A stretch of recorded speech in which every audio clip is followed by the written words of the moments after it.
Chào người đến với kênh của Huga, mình là Hùng. Thì trong video hôm nay mình sẽ chia sẻ với mọi người một mẫu bếp từ đến từ thương hiệu GrandX. Đây là một mẫu bếp từ được sản xuất theo tiêu chuẩn công nghệ của Nhật Bản. Và cái bếp từ này mình đã mong chờ từ rất lâu rồi. Mọi người biết rồi đó, cái quan điểm của mình là thích sử dụng những cái sản phẩm đến từ Nhật Bản như chậu rửa, vòi rửa, lọc nước và thậm chí những hệ sinh thái phụ kiện của Nhật Bản. Thì người ta đã nghiên cứu và tối ưu cực kỳ tốt dành cho người dùng. Và hôm nay chiếc bếp từ được sản xuất theo tiêu chuẩn công nghệ Nhật Bản này được đến từ thương hiệu GrandX, người ta đã đặt sản xuất và lắp ráp tại Malaysia nhé mọi người. Rồi bây giờ thì mình sẽ chia sẻ qua về con bếp từ này thì nó có những cái ưu điểm gì nổi bật mà để mình phải muốn chia sẻ đến cho mọi người như thế. Thứ nhất thì đây là một chiếc bếp từ với một cái mặt kính là Scotland và hai vùng nấu từ độc lập hai bên. Thì trước tiên là nói về mặt kính của nó thì mặt kính Scott thì mọi người đã quá quen thuộc rồi. Đây là dòng kính cao cấp nhất đến từ thương hiệu Đức. Và tiếp tục là một cái viền nhôm được bo góc như này. Đây là nhôm hàng không cao cấp nha mọi người. Đây, có một cái màu titan trên cái viền nhôm này. Đây, cực kỳ đẹp và cực kỳ tinh tế. Tiếp tục là hai vùng nấu thì đang trên cái mặt kính này thì người ta ghi với đường kính là 28 cm cho những cái son nồi chảo với đường kính lớn. Phím điều khiển thì nó được tách biệt độc lập, hai vùng hai bên nhé mọi người, hai vùng hai bên. Thì hai vùng này điều khiển hoàn toàn độc lập với nhau, nhưng mà khi chúng ta sử dụng tính năng khóa bàn phím thì hai vùng này được khóa một lúc đồng loạt. Đó là cái điểm cực kỳ hay. Và trên con bếp này thì mọi người biết rồi đó, sản xuất theo tiêu chuẩn công nghệ Nhật Bản thì người ta cũng có những cái chữ gọi là được khắc trên cái mặt kính này luôn bằng chữ tiếng Nhật nhé mọi người, bằng chữ tiếng Nhật được khắc chìm lên trên phần bếp này. Ngoại trừ cái logo GrandX của hãng này ở các vị trí góc và cái logo mã của con bếp từ này lúc nãy mình chưa đọc cho mọi người nhé.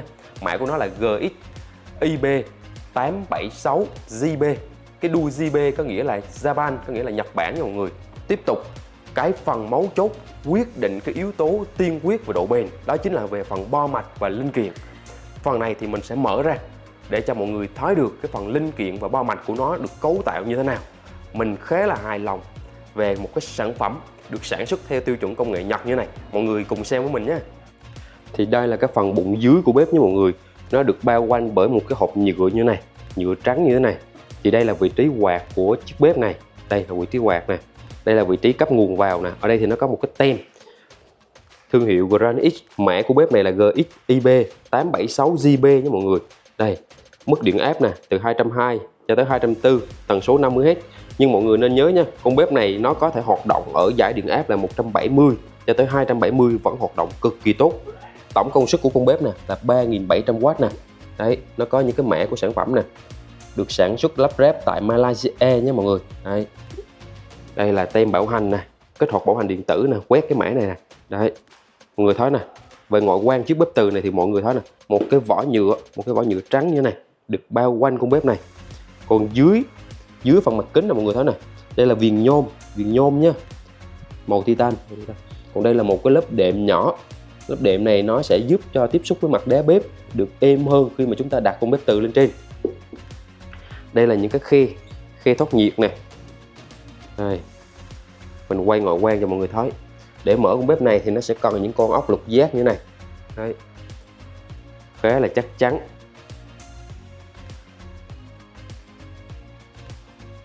Là vị trí của cái quạt. Ở đây thì người ta có một cái tem này, một cái tem vị trí này nhé. Đấy, ngoại quan phần bụng bếp nằm ở đây. Giới thiệu với mọi người, đây là cái phần bo mạch chính của chúng ta. Thì mình đã tháo gỡ ra cái phần mặt kính đặt ra ngoài. Còn lại bên trong là cái vị trí mâm từ, cái phần bo mạch trung tâm. Đây là cái vị trí phím điều khiển. Phần này là quạt. Và có một cái phần mâm từ thì mình đã tháo rời ra rồi, mọi người thấy nè. Ở vị trí này thì chúng ta sẽ thấy một cái lớp màu trắng, một cái tấm trắng được phủ lên trên. Tấm trắng này thì nó khác so với những cái con bếp từ khác. Và mình tìm hiểu thì được biết cái tấm trắng này nó là một cái tấm sợi chịu nhiệt. Nó giúp cho cái quá trình cách nhiệt, ngăn nhiệt từ đáy nồi truyền xuống bo mạch. Nó giúp giữ ổn định cái cuộn dây và chống bị tình trạng rung. Như mọi người biết đó, đặt một số cái nồi lên trên này, đôi khi nó sẽ phát ra cái tần số rung. Thì cái tấm này nó giúp vừa cách nhiệt từ cái mâm đồng này lên trên mặt kính mà còn giảm tình trạng bị rung nữa. Thì nó cực kỳ hiệu quả nha mọi người. Đấy, mình cũng mới vừa biết và tìm hiểu thôi. Ở đây thì nó có một vị trí gọi là sensor này, mọi người thấy này. Đây là một con cảm biến nhiệt, hoặc là có nồi đặt lên trên đó thì nó sẽ nhận biết được và nó sẽ bắt đầu hoạt động. Đây, mọi người thấy đó, khi mà phủ cái tấm này lại, cái tấm sợi chịu nhiệt này lại đó, thì nó bao hoàn toàn cái vị trí mâm từ. Đó, nó kín hoàn toàn như này. Nhấc lên như này. Ở đây thì chúng ta sẽ thấy được là cái phần mâm từ của nó chia làm hai đường, vành ngoài và phần vành trong. Thì đây là một cái cấu trúc mâm từ gọi là hai vòng. Nó giúp cho cái quá trình mà gọi là phân nhiệt nó được hiệu quả hơn. Vị trí dây đồng này cực kỳ chắc chắn và chất lượng, được nằm cầm nói chung là rất là nặng tay nha mọi người. Cầm cái phần đồng này rất là nặng tay. Các cái dây công suất của nó thì mọi người thấy nè, đều được bao bọc lại những cái đường gen cách nhiệt hết rồi. Đây là đường dây của cái con cảm biến nhiệt. Còn đây là hai cái đường dây cấp vào cho cái phần mâm từ này. Mọi người thấy nè, cái đường kính của nó rất là to. Để mình đo thử xem là bao nhiêu nhé. Đây, mình đo cái đường kính mâm từ này là 21 nha mọi người. 21, thực tế nè là 21. Với cái việc mà phân bổ như này á, thì mình cảm giác là nó sẽ gia nhiệt đều, ổn định và tiết kiệm hơn. Đấy, vòng trong, vòng ngoài, son nhỏ và son lớn. Tiếp tục là vị trí khu vực phím điều khiển. Thì như mọi người thấy đó, đây là một cái phím điều khiển cũng khá là dài. Nó phân chia ra hai vùng điều khiển độc lập. Vị trí từ đây là vị trí giữa nè, như mọi người thấy nè, đây là những cái con IC trung tâm. Những con IC trung tâm này thì nó sẽ giúp điều khiển riêng biệt từng cái vùng điều khiển khác nhau. Đây, mọi người nhìn thấy nè, tất cả những linh kiện của nó đều là những linh kiện dán, kích cỡ cực kỳ nhỏ li ti thôi. Đấy, bo của nó là bo màu xanh như thế này. Đây là các vị trí đồng hồ LED để hiển thị. Như mọi người thấy nè, các cái vị trí đệm này, khi mà chúng ta chạm tay nè, nó làm bằng những cái lò xo cách lên bên trên nè, rất là nhạy với mọi người. Cho mọi người thấy nè, những ai mà chuyên về điện tử, chúng ta nhìn cái bo này chúng ta sẽ cảm giác được ngay. Đó, một cái bo chất lượng hay không là nhìn về cái vấn đề là sơ đồ cấu tạo của nó. Còn đây là phần mặt dưới của nó nè, các vị trí đường dưới của nó nè, mọi người thấy nè, đã được phủ một cái lớp gọi là chống ẩm cái bo mạch này, hay gọi là nhựa thông, mình hay gọi là nhựa thông, để bảo vệ đó, bảo vệ các mối hàn này và không bị bong tróc, chống ẩm. Đấy. Nhưng mà không đơn giản là chỉ như thế này, nó còn được trang bị thêm một cái tấm cao su, mọi người thấy nè. Đây, để mình đặt lên. Đây là một cái tấm cao su nè, mọi người thấy nè. Đó, lót bên dưới nha mọi người, lót bên dưới là một cái tấm cao su như này. Đây là một cái phần phím nhựa để che lại vị trí quạt. Lát nữa cái tấm này nó sẽ che lại vị trí khu vực của cái quạt này. Đó, nếu đúng ra thì nó sẽ được lắp như thế này đây, trùm lên trên vị trí này như này. Rồi cái bo mạch chúng ta sẽ được đặt lên trên. Đó, tiếp tục đây là một chiếc quạt. Cái quạt này nó có tên là quạt ly tâm. Nó đóng vai trò sẽ làm mát cái phần bo mạch này. Nó sẽ giúp hút cái phần nhiệt lượng hơi nóng và thổi ra bên ngoài với mọi người. Đây là một chiếc quạt ly tâm. Thì như chúng ta thấy đó, nếu như những cái chiếc bếp gọi là bếp rẻ tiền thì nó được cấu tạo bằng những chiếc quạt đơn giản thôi, một cái hoặc là hai cái hai bên. Nhưng đây là một cái rất là lớn, nằm ở vị trí khu vực này và giúp để hút cái lượng hơi nóng ở cái vị trí cái phần nhôm này từ các con linh kiện công suất thoát ra và được thoát ra ngoài. Một chiếc quạt ly tâm này thì cái ưu điểm của nó đó chính là hoạt động êm hơn so với cánh quạt truyền thống với mọi người, độ bền cao và đặc biệt là ít bám bụi vô trong những cái này. Đó là những cái ưu điểm của nó. Thì nhà sản xuất người ta công bố cái quạt này là nó có độ ồn bé hơn 36 decibel. Thì như mọi người biết đó, cái quá trình mà chúng ta nói chuyện thì thầm á, nói chuyện nhỏ đó, thì cái độ ồn của nó dao động từ 30 cho tới 40. Thì cái này nó nằm trong cái ngưỡng mà người đang nói chuyện thì thầm, nói chuyện nhỏ, thì nó cực kỳ êm ắng. Trong quá trình mà chúng ta sử dụng để nấu nướng, nó không có phát ra tiếng ồn. Và hoạt động lâu dài thì mọi người biết rồi đó, nó cần được một cái độ ổn định, và một cái độ bền bỉ. Nên là cái quạt ly tâm trong cái bo mạch này nó đóng vai trò cực kỳ quan trọng với mọi người. Chất lượng hay không, linh kiện bên trong này có hoạt động tuổi thọ cao không là tất cả nhờ con quạt này. Nó sẽ hút cái lượng hơi nóng từ trong vị trí bo này và nó sẽ thổi ra bên ngoài. Đó, mọi người hình dung nha. Ở đây thì chúng ta có thể thấy rõ là cái khu vực là bo công suất nó nằm bên dưới này. Bên vị trí này thì có những cái tấm lót và tiếp tục đó chính là cái phần bo điều khiển nó nằm ở trên này. Thì hai vị trí này nó được tách biệt độc lập, nó sẽ tránh tình trạng bị nhiễu trong quá trình mà chúng ta điều khiển để sử dụng. Tất cả mọi khu vực đều được phân chia độc lập hết nhau. Quạt thì nằm bên dưới này để hút cái lượng nhiệt ở đây. Bo điều khiển thì nằm vị trí này và bo công suất nằm đây. Hai mâm từ thì nằm hai bên. Đây là vị trí dây nguồn đưa vào. Đấy, ở đây cũng có một cái tấm kim loại để che chắn lại nữa nè. Thì mọi người thấy đó, về cái mặt cấu tạo nó phân bổ cực kỳ khoa học. Bên dưới của nó là một cái vỏ nhựa nha mọi người, một cái vỏ nhựa. Đấy, được bao bọc cũng khá là chắc chắn. Tất cả cái vị trí này đều được những cái gờ nhựa này mọi người thấy nè, nó nhô lên, nó giúp định hình và cố định tất cả các vị trí bo nằm ở một cái vị trí cực kỳ ổn định. Đấy, như cái mâm từ này mọi người thấy nè, nó không có bị rung lắc trong quá trình mà chúng ta lắp nó vào. Thì đây là vị trí khu vực bo công suất của chúng ta. Như mọi người thấy đó, được cấu tạo khá là bài bản và chất lượng. Đây là cái cụm vị trí nguồn đầu vào nè. Đây là khu vực nguồn đầu vào nha mọi người. Đây, ở vị trí này. Và từ vị trí này thì bắt đầu nó sẽ nhận tín hiệu điều khiển. Và từ đó đóng mở các vị trí chỗ này qua những cái con tụ. Đây là những con tụ tần số cao. Và tiến hành là đưa qua những cái con công suất này. Đó. Thì như mình được biết, đây là 4 con linh kiện công suất IGBT. Đây là một trong những cái thương hiệu sản xuất ra là có tên là Infineon Technology, là công ty bán dẫn nổi tiếng toàn cầu và có trụ sở tại Neubiber của Đức. Đây là một trong những cái công ty có tên tuổi lớn nhất trong ngành công nghiệp chip bán dẫn trên toàn thế giới và được đánh giá rất cao. Và đặc biệt là trong cái việc mà họ sản xuất những cái linh kiện IGBT dành cho những cái con bếp từ như này. Đương nhiên là cái hãng GranX này người ta cũng đã chọn những cái linh kiện cực kỳ chất lượng để đưa vào trong con bếp để đảm bảo được cái quá trình nấu nướng chúng ta diễn ra lâu dài.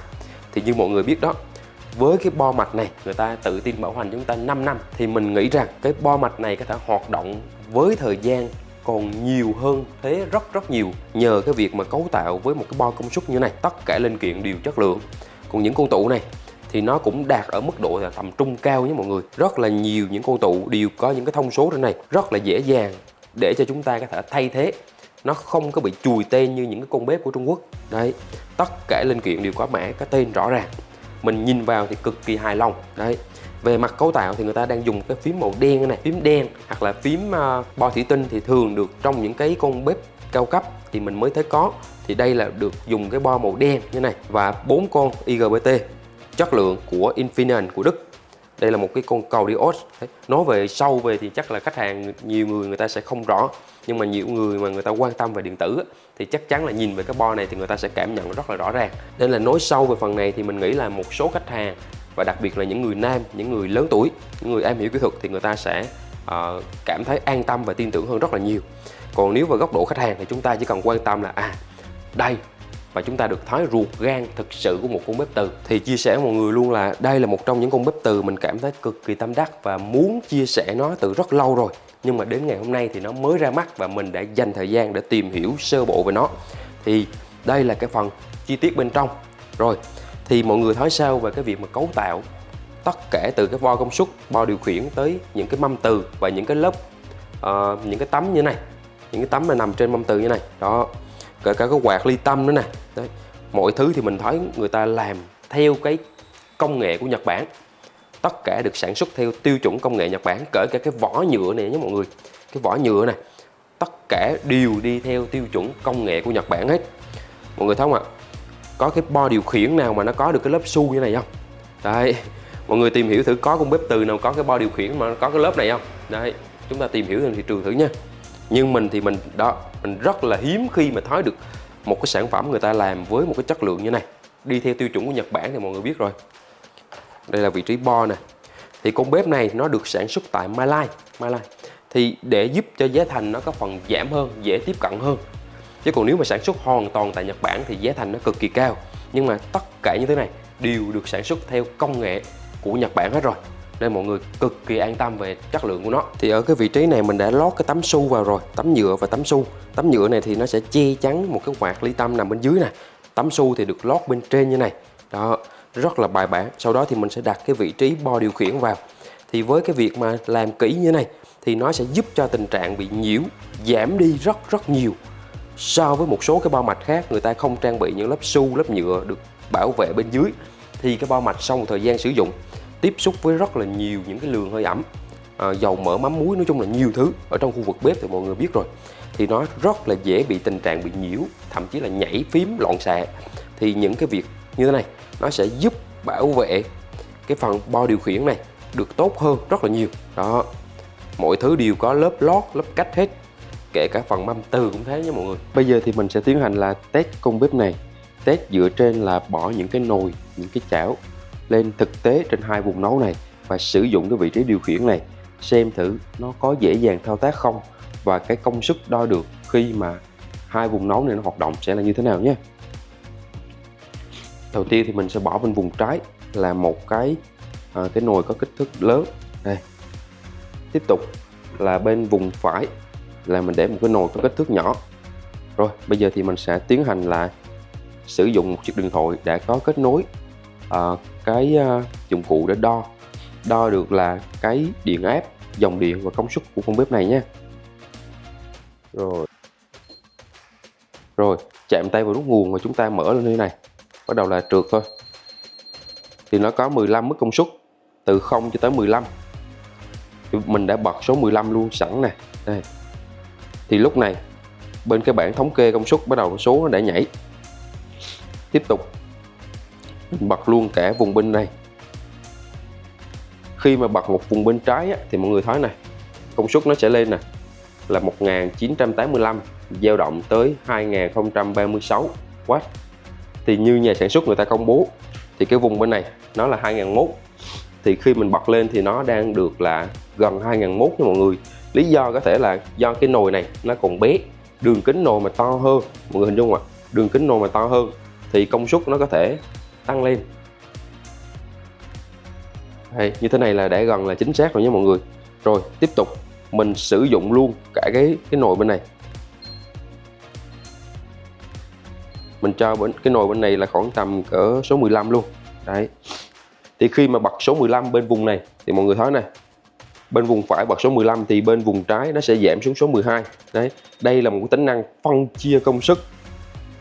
Khi bên này cao nhất thì bên này hạ xuống, đã đảm bảo một cái mức công suất được chia đều cho hai bên. Thì lúc này trên cái bảng công suất của mình đo được là 3000W nha mọi người, 3001 nhé mọi người. Đây. Một bên số 15, một bên số 12 thì hiện tại nó đang là 3001. Tiếp tục nếu bên này, bên vùng này mà mình cho max thì nó sẽ như thế nào? Max ở đây là chúng ta sẽ có tính năng gọi là booster, công suất nó sẽ tăng lên mức cực đại là khoảng 3000W cho vùng nấu bên này. Mình chạm tay ở vị trí này với mọi người, giữ trong vòng 3 giây. Rồi lúc này nó sẽ hiện chữ B, có nghĩa là booster. Rồi thì lúc này công suất đo được bắt đầu nó đã nhảy lên rồi, nhảy số lên rồi. Bây giờ của nó là 3500. Thì mọi người thấy đó, khi mà bên bếp này nó đang là max và bên này là số 8 thì nó là 3545, chứng tỏ bếp này nó đạt được cái con số như nhà sản xuất người ta đưa ra. Nếu như cái vùng nấu của mình nè, cái nồi này mình to hơn, mình lấn ra tận ngoài này thì nó có thể lên 3700 như công bố nha mọi người. Đấy, do cái đường kính nồi của mình nó cũng bé.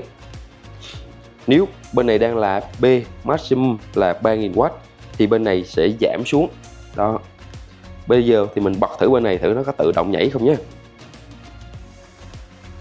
Rồi, khi bên này là booster thì bên này bắt đầu giảm xuống. Nhưng mọi người để ý nè, bên này là booster, bên này là số 8.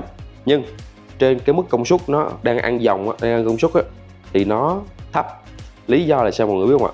Đây này, hiện tại đang nhảy số chỉ có khoảng tầm cỡ 2001 thôi. 2001 đang lên rồi. Đúng rồi, 2002. Cái thiết bị đo của mình nó sẽ nhảy từ từ với mọi người. Bây giờ nó đang dừng lại ở con số là 2200, 2300 rồi, 2300 rồi. Đây nhé mọi người, nó không phải là 3000 mấy như lúc nãy nữa mà nó chỉ dừng ở mức là 2300 thôi. Đây. Lý do là sao? Là do cái chiếc nồi này nó nhỏ. Mọi người thấy đó, khi mà chiếc nồi nó nhỏ thì bên trong một cái mâm đồng của nó chỉ cung cấp đủ cái nhiệt lượng cho cái nồi nhỏ này hoạt động thôi. Còn nếu như cái nồi mà to lấn ra cái vòng đồng bên ngoài thì lúc đó cái vòng bên ngoài nó mới hoạt động, công suất nó mới lớn lên. Dù là chúng ta bật booster với mọi người, dù là chúng ta có bật booster đi chăng nữa thì cái công suất của nó chỉ phủ sóng cho cái đáy nồi này thôi, nên từ đó chứng tỏ là nó cực kỳ tiết kiệm điện. Bên này dù có bật booster nhưng mà nó ăn theo cái diện tích đáy nồi, mọi người hình dung ạ. Cái nồi nhỏ thì nó cho một mức công suất nhỏ vừa phải và hợp lý thôi. Đó, đặc thù nó sẽ là như thế. Bây giờ nếu như bên này là B booster, bên này là số 8, bây giờ mình sẽ có một sự thay đổi nhỏ, đó chính là bỏ một cái chảo có đường kính lớn hơn thì nó sẽ như thế nào. Rồi bây giờ tạm thời mình tắt cái vùng bên này, mình cho một cái chảo có đường kính lớn hơn nè. Đây mọi người thấy này, cái chảo này cái đường kính nó to hơn nhé. Rồi mình bật lại và cũng sử dụng tính năng booster. Đợi một xí thì cái bảng công suất này bắt đầu nó nhảy nè. Thì mọi người hình dung đi, một con bếp tiết kiệm điện là nó sẽ phân chia cái nhiệt lượng theo cái phần đáy nồi, nó sẽ không tốn điện như mọi người nghĩ đâu. Nồi nhỏ thì nó cung cấp nhiệt lượng dành cho cái đáy nồi nhỏ. Như đây là mọi người thấy này, đang lên nè. Lúc nãy mọi người thấy không ạ, một con nồi lớn này kết hợp với một con nồi nhỏ kia nó chỉ có khoảng 3.500 mấy thôi. Bây giờ khi mà cái con chảo này nè, mọi người thấy nè, cái con chảo có tiết diện lớn hơn, thậm chí lớn hơn cả cái nồi này, thì nó đã lên là 3.667W. Đây, số rất rõ ràng, 3.667W nha mọi người. Chúng ta thấy không ạ? Nên là những con số này là cực kỳ đúng chính xác so với nhà sản xuất công bố. Và cái đường kính mâm từ nó lớn. Tối hôm qua mình đo được là 21 cm là đường kính mâm từ. Bên này đã sôi rồi. Bây giờ tạm thời mình chuyển qua bên này đi. Rồi khi bên này bật booster thì bên này tự động sẽ giảm xuống số 8. Thì mọi người thấy đó, khi dùng nồi nhỏ thì nó tiêu thụ mức điện năng công suất nhỏ. Còn khi mà dùng nồi lớn hơn thì bắt đầu nó sẽ tăng lên. Đấy.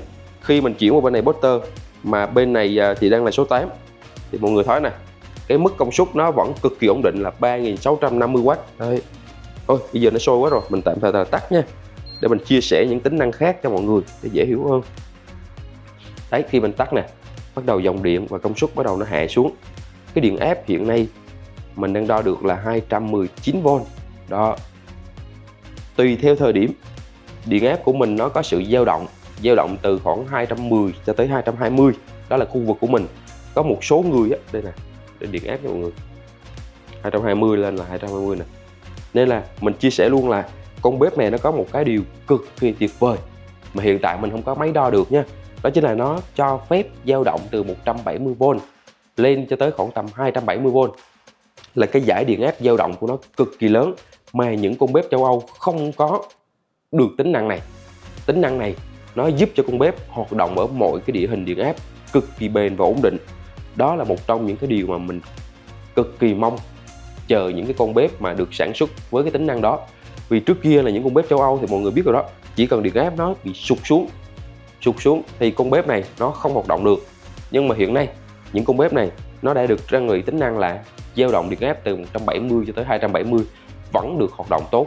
Đó, mọi người nên nhớ điều đó. Rồi, bây giờ là quay lại cái khu vực phím điều khiển của nó nè. Mình sẽ mở lần lượt các tính năng khác cho mọi người thấy nè. Chúng ta rất cần gì ạ? Cái độ ổn định hoặc là liu riu, đúng không ạ? Thì con này nó có tính năng gọi là chiên xào. Mình bật lên cho mọi người thấy nè. Đây. Bật tính năng chiên xào thì nó dao động từ 110 độ cho tới 220 độ nha mọi người. Nếu mà bật tính năng chiên xào không điều khiển cái mức nhiệt tăng lên á thì nó dao động là 110 độ C nè. Chiên xào để nó hiển thị độ C cho chúng ta dễ biết, dễ nắm hơn. Lúc này đang là 110 độ C thì nó hiện công suất là 1270W và nó tạm thời nó đứng im. Đấy, nó không có dao động lên xuống. Nên tính năng này chúng ta có thể sử dụng cho lửa liu riu hoặc là kho chiên gì đó ở mức nhiệt như thế này. Mọi người thấy nè, 1270 và tạm thời đã đứng rồi. Đấy, cái độ ổn định của tính năng liu riu này. Còn khi mà chúng ta sử dụng những cái tính năng khác như là tính năng giữ độ ẩm từ 65 độ nè, 75 độ C nè, 85 độ C nè, thì nó có một con cảm biến nhiệt nằm bên dưới cái đáy của nồi, thì nó sẽ giúp cảm biến được cái nhiệt độ của cái đáy nồi nó đang là bao nhiêu, để khi mà hạ thấp xuống thì nó sẽ giữ ấm lại hoặc là nó sẽ hâm nóng lại ở cái mức nhiệt đó. Như mọi người thấy đó, ví dụ như cái nồi này nó đang nhiệt độ là lớn hơn 100 độ C, nó mới sôi, đúng không ạ? Mới sôi thì cái con trên cái này nè, mình thấy nè, cái công suất của nó không có nhảy cho mọi người, không nhảy, bởi vì nhiệt độ nó đã vượt quá cái 85 độ C này rồi. Nên là cái 85 độ C này nó chỉ có nhiệm vụ gọi là duy trì thôi, duy trì độ ổn định. Đấy, mình đo được là mình thấy nó không nhảy số này, nó đang duy trì nè. Nếu mà nó hạ thấp xuống ở mức độ là thấp hơn 85 thì bắt đầu nó sẽ tự động kích hoạt lại để duy trì được cái nhiệt độ đó. Rồi Đây là tính năng là hâm nóng và làm ấm. Bấm một lần nữa là tắt nè. Rồi tiếp tục, ở đây nó có một tính năng pause là khi mà chúng ta hoạt động như thế này, có việc gì đó bận, chúng ta muốn tạm dừng, chạm tay vào nó, lúc này nó sẽ hiện hai gạch như này, là đang hiểu là tạm dừng, là pause với mọi người. Vào rồi chúng ta chỉ cần là chạm lại thôi để hoạt động. Rồi còn muốn hẹn giờ thì sao ạ? Hẹn giờ thì cũng khá đơn giản. Ở đây nó có dấu cộng dấu trừ nè, chúng ta chỉ cần là tăng thôi.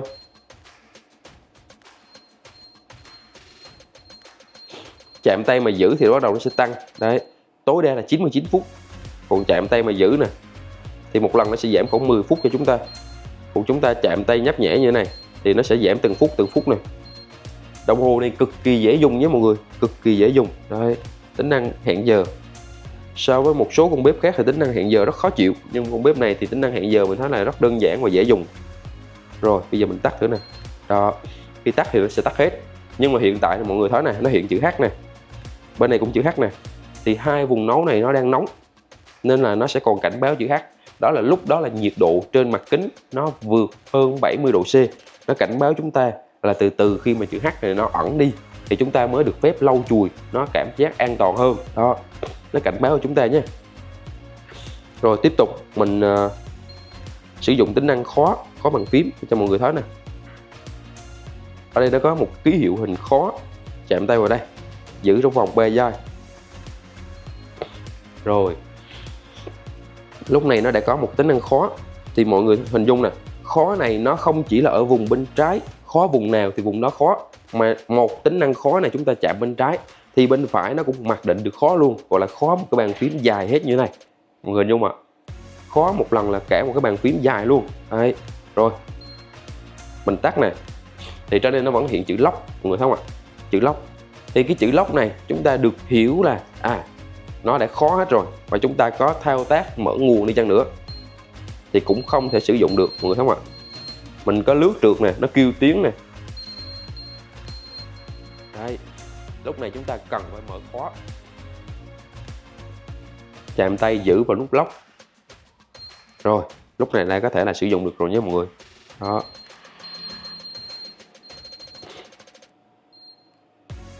thì cơ bản là con bếp này nó khá là dễ dùng và cảm biến của nó cực kỳ nhạy luôn. Đây, trên này đều có những cái chữ tiếng Nhật hết nhé mọi người, nhưng mà không quá quan tâm, bởi vì sao ạ?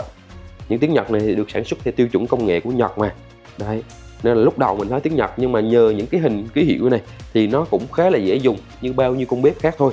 Đấy, nhìn cực kỳ tinh gọn luôn. Một cái điểm lợi hại là một cái bo dài từ điểm này chạy thẳng qua này. Đó, trên đây là các vị trí để chúng ta điều khiển. Thì như mọi người thấy đó, đây là cái vùng nấu với đường kính là tới 28, khá là to.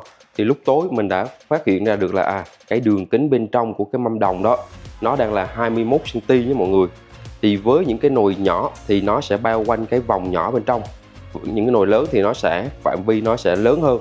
Đây, nó sẽ cực kỳ tiết kiệm điện khi mà chúng ta đặt cái nồi to, nồi nhỏ thì nó sẽ phân bổ cái lượng nhiệt cực kỳ hợp lý. Thì đi cùng với bếp chắc chắn là sẽ có một cái cuốn gọi là hướng dẫn sử dụng rồi, để dành cho những người mới, người ta chưa từng tiếp xúc bếp từ thì người ta sẽ có thời gian đọc qua, và chí ít thì chúng ta sẽ đọc để hiểu được cách sử dụng của nó một cách đúng nha. Đặc biệt là những cái lưu ý trong quá trình mà chúng ta sử dụng bếp từ thì liên quan tới những cái nồi nào thì sẽ là phù hợp. Đây là một cái phiếu bảo hành này, một cái phiếu bảo hành đây, được dán cái mã của sản phẩm lên đây. Ngồi đây chúng ta kích hoạt điện tử vẫn được chứ không cần tới cái phiếu này đâu. Và một cái bản gọi là bản checklist lắp đặt bếp từ. Tại đây nó thể hiện những khu vực lắp đặt nè, yêu cầu kỹ thuật nè, đạt hay không đạt. Đấy, yêu cầu sau khi lắp đặt, các lỗi thường gặp và xử trí, xác nhận của khách hàng. Thì khá là bài bản về những cái tờ giấy này đi cùng. Đấy, tất cả đều là chữ tiếng Việt, dễ dàng tiếp cận.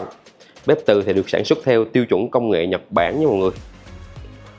Thì đây là 5 con bếp từ mình đã vừa nhập về nhé mọi người. Thì nếu một sản phẩm không tốt thì chắc chắn là mình không dám nhập về cửa hàng đâu.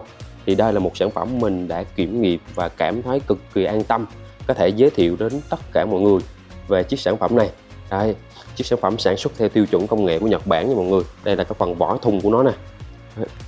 Thùng của nó thì cơ bản cũng làm thùng giói thôi. Đây, trên đây mọi người thấy nè, tất cả đều là có những cái chữ Nhật thể hiện rất là rõ ràng ở trên những cái phần vỏ thùng. Đây, có tem của Granite nha mọi người. Thì con bếp từ này thì nó được sản xuất vào tháng 7 năm 2025, được sản xuất vào tháng 7 năm 2025. Đây, cái ngày sản xuất của nó nè. Thì đưa về đến nay thì là tháng 9, trải qua 2 tháng từ Malaysia đưa về Việt Nam. Đấy, từ tháng 7 cho đến tháng 9. Thì đây là cái phần tem của sản phẩm nè. Đấy, tem hai mặt. Nơi sản xuất là Malaysia nhé mọi người. Đây, Malaysia nè. Mình đã nhập về là 5 con. Thì thực sự hàng hóa này bây giờ nó cũng không có nhiều trên thị trường đâu nhé mọi người. Nó đang về lô đầu tiên. Đây. Thì mình đã lấy được 5 con bếp. Thì chắc là sẽ là chia sẻ cho vài khách hàng sắp tới của mình. Đấy, đang quan tâm những con bếp từ. Tổng kết cái video này lại thì mọi người thấy về con bếp từ này như thế nào? Theo mình thấy, thứ nhất là con bếp từ này được sản xuất theo tiêu chuẩn công nghệ của Nhật Bản, được lắp ráp tại Malaysia, bảo hành lên tới là 5 năm. Và mặt kính của nó là mặt kính Scott Seren, giải điện áp dao động từ 170 cho tới 270V, mà những con bếp từ châu Âu không bao giờ có được điểm này. Tính năng gọi là chiên xào ở mức nhiệt độ là từ 110 cho tới 220, nó giúp cho người dùng người ta dễ dàng điều khiển và thao tác dễ dàng hơn. Phím nấu thì cực kỳ dễ dàng sử dụng, tách biệt hai vùng ra. Người trẻ, người lớn tuổi cũng đều có thể là thao tác một cách dễ dàng nhất, mà không quan ngại yếu tố là bếp từ sẽ khó dùng. Nên là bỏ đi cái tư tưởng là bếp từ khó dùng nữa nha. Qua con bếp này thì mình thấy nó cực kỳ dễ hiểu luôn. Qua những ký hiệu chỉ cần là chạm mở trượt thôi. Nó cực kỳ đơn giản sử dụng. Và chúng ta thấy một điều là hai vùng nấu hai bên này, và với công suất tổng là 3.700W thì nó đủ để phục vụ cho cái nhu cầu nấu nướng hàng ngày của chúng ta. Và mình thấy một điều là hai vùng nấu này, cái điểm hay của nó là có cái vòng từ nhỏ thì nó sẽ truyền nhiệt cho cái son nồi nhỏ, vòng nồi lớn thì truyền nhiệt cho cái son nồi lớn, mà nó không bị gọi là tốn quá nhiều điện năng để phân bổ đồng đều hết tất cả những cái tính năng liên quan tới chiên xào hoặc là hẹn giờ, hay kể cả là những tính năng khó trẻ em, thì con bếp từ này đều được trang bị đầy đủ hết cả. Những tính năng thông minh nhất của một con bếp từ hiện nay thì trên con bếp từ này đều có. Thì mình cực kỳ hài lòng, đó chính là việc người ta áp dụng theo tiêu chuẩn của Nhật Bản để sản xuất ra con bếp từ này. Thì đó là một trong những cái điểm tiên quyết giúp cho con bếp nó được bền bỉ hơn, nhờ cái việc người ta chuẩn chỉnh ở cái phần bo mạch và phần linh kiện như mình đã vừa mở lúc nãy. Thì mọi người nghĩ sao về con bếp từ này? Riêng mình, con bếp từ này là một trong những cái ứng cử viên để mình đề xuất cho mọi người ở quá trình mà chúng ta lựa chọn một con bếp để nấu nướng và sử dụng cho gia đình nhé. Nếu quan tâm con bếp từ này có thể liên hệ với mình qua cái số hotline hoặc là nhấp xuống đường link mô tả, mình đang để một cái đường link của sản phẩm này. Chúng ta có thể quan tâm và liên hệ với mình để mình cung cấp một mức giá ưu đãi nhất cho mọi người về con bếp từ này nhé. Rồi, còn bây giờ thì xin chào và hẹn gặp lại mọi người ở những video tiếp theo.